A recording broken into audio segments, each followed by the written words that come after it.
Life is Jeopardy! One day, you're a kid in the 1960s watching Jeopardy on a 19-inch black and white TV at lunch.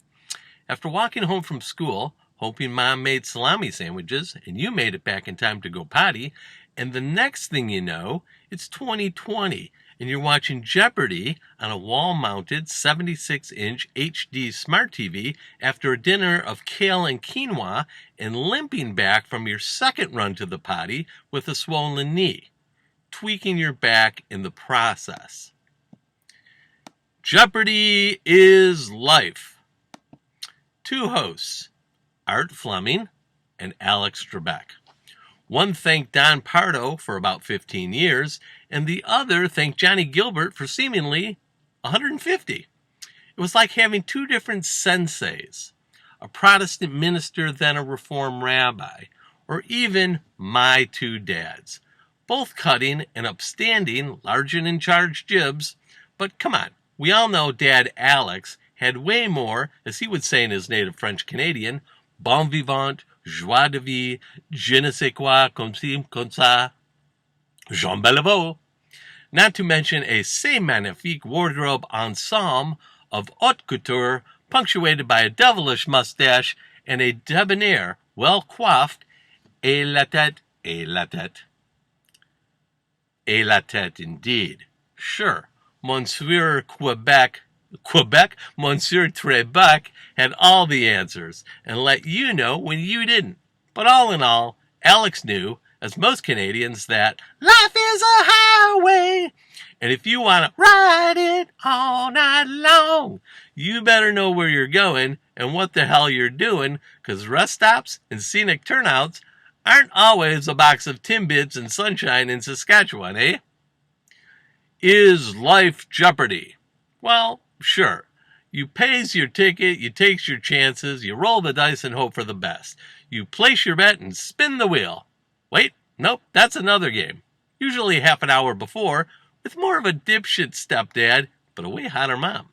I digress. But so does life. One day you're rollicking through your opening showstopper, the next your pancreas is being pan-seared in the middle of a pandemic as some bastard cues up the swan song playout music while you're still enjoying the glow and adulation of the second set before planning what to do for an encore or whether or not to drop trowel like you did last night at the gig in Cleveland. Hello, Cleveland! Look, Jeopardy life is. Zen logic, trivial knowledge, and obscure references don't always jump out at you under the pressure of lights, cameras, a tick-tick-ticking theme song, or the salvos of your adversaries. Winners outs. Winners keep the court. And winners get coffee. Losers sit. For good. And rotates. And battling those adversaries or opponents, it's like sibling rivalry. You gotta have nerves of steel, command public speaking in a manner more powerful than a locomotive, and be faster than a speeding bullet when clicking the clicker thingy on your feet like Superman, minus the visible tights, and not like the nebbish you're disguised as, all in front of a studio audience and millions at home. Remember, you're vying for Daddy's attention, wanting him to think you're the cleverest, sharpest, and of course, the only rightful recipient of his affection and considerable swag. You don't want to be thrown a bone with lovely parting gifts and the home version of our game. You want to prevail in a landslide so you can conquer again tomorrow. You have to be book smart and street smart, at least more so than the other pretenders to the throne.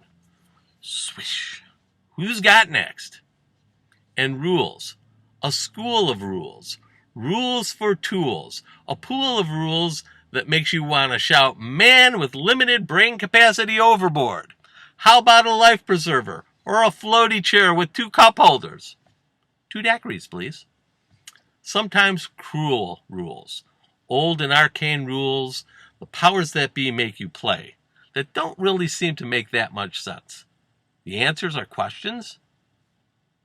The questions are answers? Yeah, I got your question form right here. Question this. Que coupe la fromage, le canard? Which roughly translates to, who cut the cheese, my fine fellow that regularly beds mothers? Is Jeopardy life? Yup. And in the middle of it, seemingly going on forever, with curious results and way too many commercial breaks, it all goes by in a flash. And along the way, someone's always pointing out how wrong you are on a multiple of subjects, correcting your pronunciations, and generally pantsing you in front of the class on a daily basis.